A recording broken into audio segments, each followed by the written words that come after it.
Hello students. तो previous video में हमने देखा था कि डिटरमिनेंट क्या होता है, उसको किस तरह से रिप्रेजेंट करते हैं और उसको किस तरह से एक्सप्लेन किया जाता है।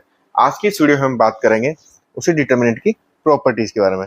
तो properties of determinant. Okay, property of determinants की प्रॉपर्टी क्या होती है, क्योंकि देखिए इतना कॉम्प्लिकेटेड नहीं है, ये बहुत इजी है। और यहाँ पे जो ज़्यादा क्वेश्चंस होते हैं वो हम इसकी प्रॉपर्टी से इतना इजी वे में सोल्व कर सकते हैं कि आपको जो काम एक्सपेंड करने में टाइम लगेगा, सपोज 1 मिनट लगता है, तो अगर आप प्रॉपर्टी अप्लाई करते हो, याद होती है आपको प्रॉपर्टी, तो विद इन सेकेंड्स आप उसको सिंप्लीफाई कर सकते हैं। तो चलिए अपन पहले शुरुआत करते हैं इसमें फर्स्ट प्रॉपर्टी से।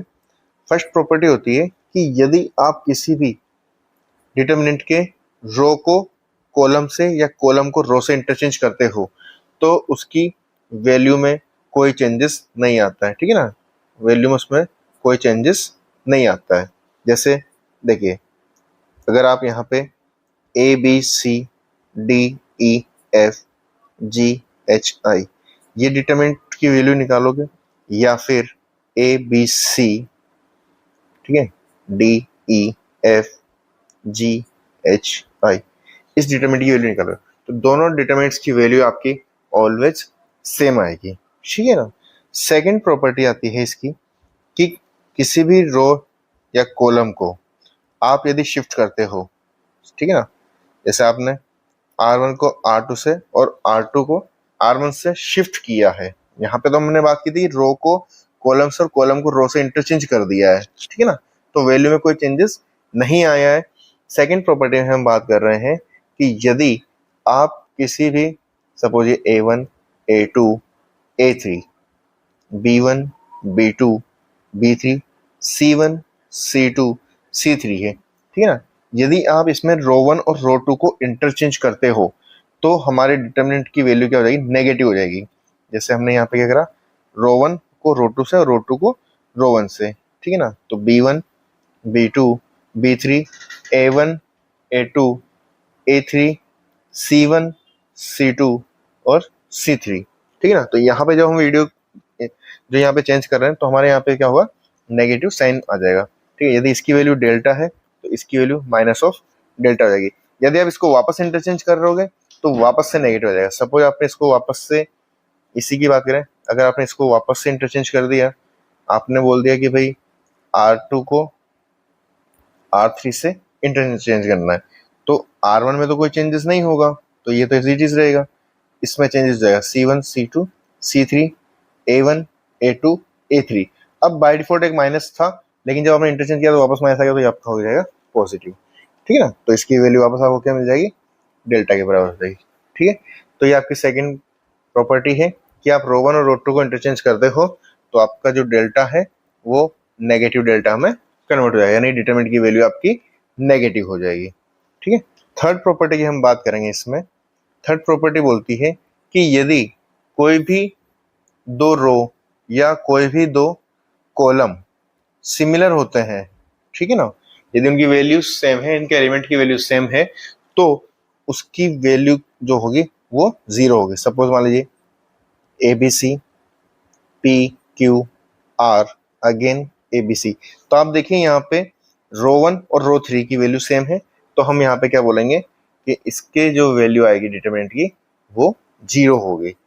ठीक है ना, या फिर कॉलम में अगर आप देखना चाहते हैं तो कॉलम में देख लीजिए, ये आपका हो गया ABC PQR ABC, तो यहाँ पे भी दोनों, कोई भी दो, एनी टू रो और एनी टू कॉलम, ठीक है ना, एनी टू रो और कॉलम सेम होंगे तो डिटरमिनेंट की वैल्यू जीरो होगी। ठीक है ना, यहाँ पे अपन ने R3 करा है तो यहाँ पे C1 C3 कर दीजिए, R1 R3। ठीक है, तो जरूरी नहीं कि R1 R2 ही बराबर हो, R1 R3 बराबर हो सकता है, R2 R3 बराबर हो सकता है, R1 R3 भी बराबर हो सकता है, कोई भी दो सिमिलर होने चाहिए। यदि आइडेंटिकल आते हैं, मतलब सिमिलर मतलब आइडेंटिकल बोल सकते हैं उनको, कि यदि दोनों आइडेंटिकल आते हैं तो आपके डिटरमिनेंट की जो वैल्यू होगी वो जीरो होगी।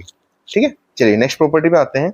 यदि आपके किसी भी एनी रो और कॉलम की वैल्यू या फिर उसके सारे एलिमेंट, ठीक है ना, any row and column have zero elements, ठीक है ना, यदि उसके अंदर सारे एलिमेंट जीरो आते हैं तो भी आपके डिटरमिनेंट की वैल्यू जीरो होगी। सपोज आपके पास है A B C P Q R, तो भी आपकी वैल्यू जीरो होगी इसकी, ठीक है ना।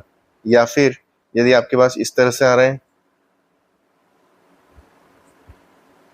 तो भी आपकी इसकी वैल्यू क्या होगी, जीरो होगी। तो आप देखें यहाँ पे आपको डिटरमिनेंट सोल्व करने के लिए अपने करना क्या है कि या तो उसकी दो रो या कॉलम को आइडेंटिकल बना दो अगर पॉसिबल है, तो आपका आंसर जीरो हो जाएगा, ठीक है ना। तो आपका आंसर क्या हो जाएगा, जीरो हो जाएगा। या फिर कोई भी रो या कॉलम के एलिमेंट्स जीरो क्रिएट कर दो तो आपका आंसर क्या हो जाएगा, वहां पे जीरो हो जाएगा, ठीक है ना।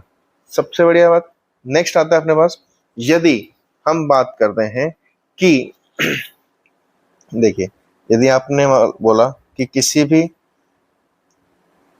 सी plus T E plus F, ठीक है ना, P Q R S T U, ठीक है ना। तो आप इस डिटरमिनेंट को ब्रेक कर सकते हो कैसे, A C E P Q R S T U plus B D F P Q R S T U. Okay, तो देखो यहाँ पे यदि आपके पास कोई डिटरमिनेंट में एडिशन सब्ट्रैक्शन या इस तरह से कोई भी वैल्यू होती है तो आप उसको इस तरह से टू डिटरमिनेंट्स में ब्रेक कर सकते हैं, ठीक है ना। ब्रेक के बाद देखो ये तो हो गया एडिशन और सब्ट्रैक्शन। यदि आप यहाँ पे एडिशन है तो सब्ट्रैक्शन भी अगर होता है तो आपके पास यहाँ पे क्या हो जाएगा, माइनस साइन आ जाएगा, ठीक है ना।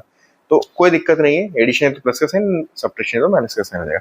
अब यदि हम मान लीजिए किसी डिटरमिनेंट को किसी भी कांस्टेंट टर्म के साथ मल्टीप्लाई करते हैं, ठीक है ना, जैसे मान लीजिए हमारे पास एक डिटरमिनेंट ले लेते हैं A B C P Q R S T U, ठीक है ना।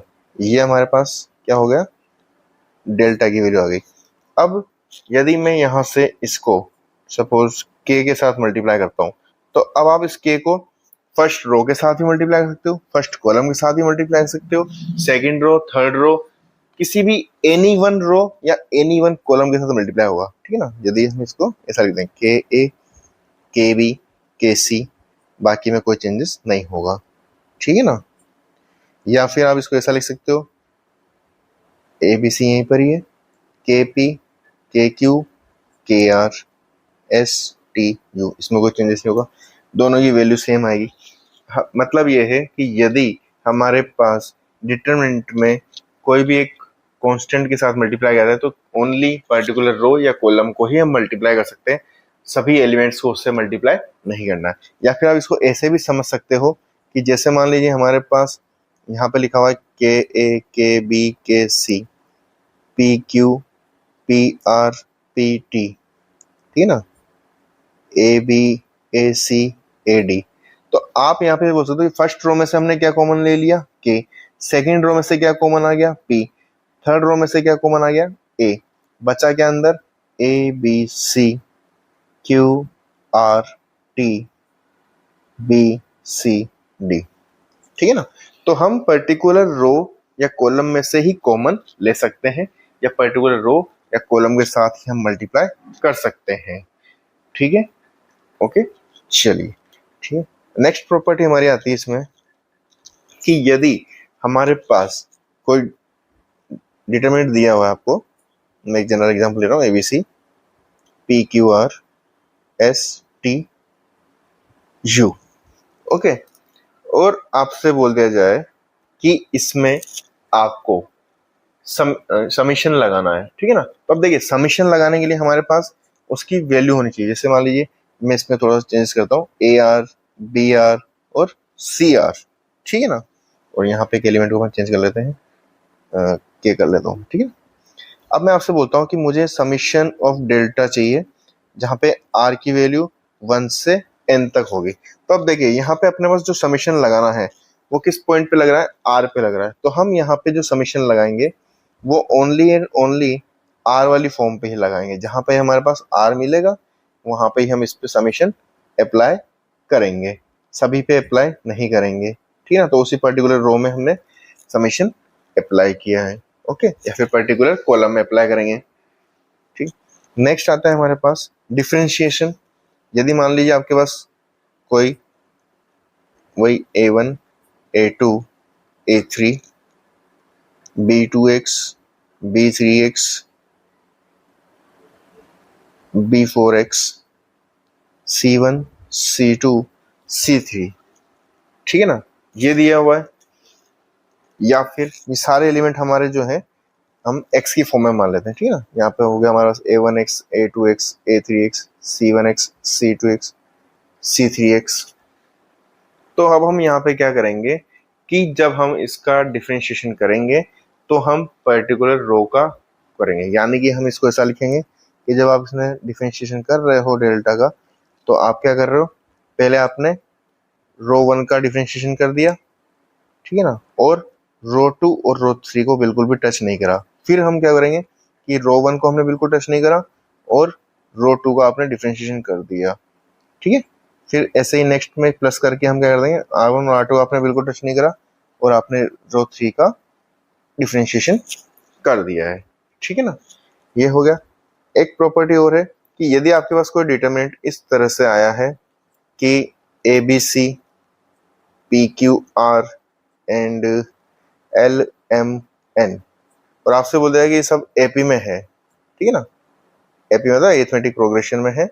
तो यदि आपसे जब भी बोल दिया जाए कि ये सब AP में है, तो आपको सीधा सा क्या करना है कि इस डिटरमिनेंट की वैल्यू क्या हो जाएगी, हमारे पास 0 हो जाएगी, ठीक है।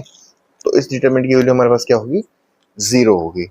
कैसे होगी, तो देखो जब भी आप इसमें रिलेशन लगाओगे तो अपने पता है 2b इक्वल टू a+c है, तो हम वहाँ पे ऑपरेशंस लगा के इसको सिंप्लीफाई करते हैं।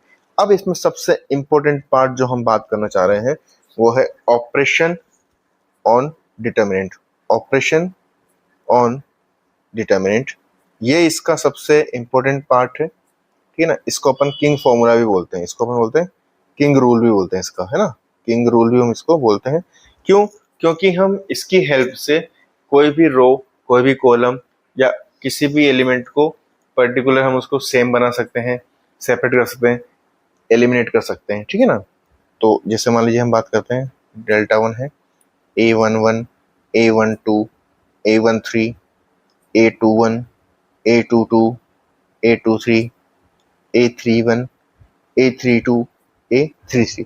तो अब किंग रूल क्या होगा, ऑपरेशंस क्या होंगे, आप इसमें क्या करो, किसी भी एक को, जैसे R1 में आपने अप्लाई कर दिया, R1 plus A R2 plus B R3, मतलब हमने क्या करा, R1 रो के अंदर R1 के उस एलिमेंट को ऐड कर दिया, किसके साथ, रो 2 के उसी रेस्पेक्टिव एलिमेंट को किसी एक कांस्टेंट के साथ मल्टीप्लाई करके प्लस बी कांस्टेंट के साथ मल्टीप्लाई करके R3 के एलिमेंट को हमने उन तीनों को मर्ज करके यहाँ पे पुट कर दिया है, ठीक है ना। देखिए जैसे अब अगर इसी एग्जांपल की बात करें, मतलब जो हमने प्रॉपर्टी ऊपर लिखी थी उसको मैं एक्सप्लेन करता हूँ तो आपको क्लियर हो जाएगा।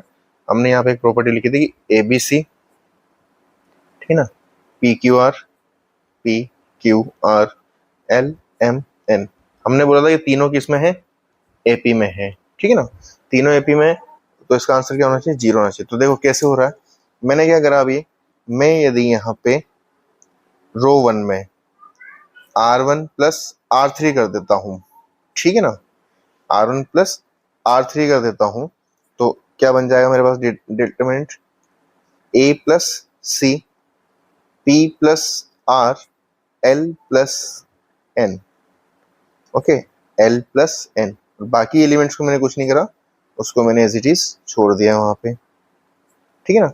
अब AP में है, तो अब देखो आप यहाँ पे, अपन यहाँ पे सबसे इंपॉर्टेंट बात क्या है कि ABC AP में है, ठीक है ना, तो ये क्या कंडीशन देगा अपने को, 2b इक्वल टू A+C, ठीक है। PQR AP में है, तो ये क्या कंडीशन दे रहा है अपने को, 2q equal to P plus R।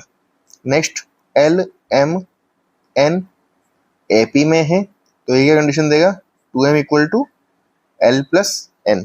तो अब देखो आप यहाँ पे अपन ने A प्लस L और B प्लस N इस तरह से बना दिए हैं, ठीक है ना। तो अब मैं यहाँ पे इसको अगर रिप्लेस करता हूँ तो A प्लस C को मैं क्या लिख सकता हूँ, सॉरी यहाँ पे C आएगा, A प्लस C, ठीक है। A प्लस C को मैं क्या लिख सकता हूँ, 2B, P प्लस R को मैं लिख सकता हूँ 2Q, L प्लस N को क्या लिख सकता हूँ 2M, और यहाँ मेरे पास क्या बन जाएगा, BQM CRN, ठीक है। अब आप देखो, मैं यदि फर्स्ट कॉलम में से 2 को कॉमन ले लेता हूँ तो मेरे को क्या मिल जाएगा, 2 कॉमन लेने के बाद B Q M, same here B Q M C R N. अब आप देखो बाय प्रॉपर्टी हमने पढ़ा था स्टार्टिंग में कि यदि कोई भी 2 रो या कोई 2 कॉलम सेम हो जाते हैं, तो यहाँ देखो आप ये कॉलम और ये कॉलम दोनों सेम है, दोनों एलिमेंट सेम है, तो अपना आंसर क्या हो जाएगा, 0। ओके, तो आई होप आपको ये प्रॉपर्टीज समझ में आई होगी, ठीक है ना। तो यहाँ पे से हम बात करते हैं प्रॉपर्टीज के लिए बात की हमने यहाँ पे, तो इस पे प्रैक्टिस करिए एक बार, इनको देखिए, देखो इसे अपन कितने इजी वे में उनको कन्वर्ट करके इजीली सॉल्व कर सकते हैं, ठीक है। चलिए बाकी हम नेक्स्ट वीडियो में बात करते हैं।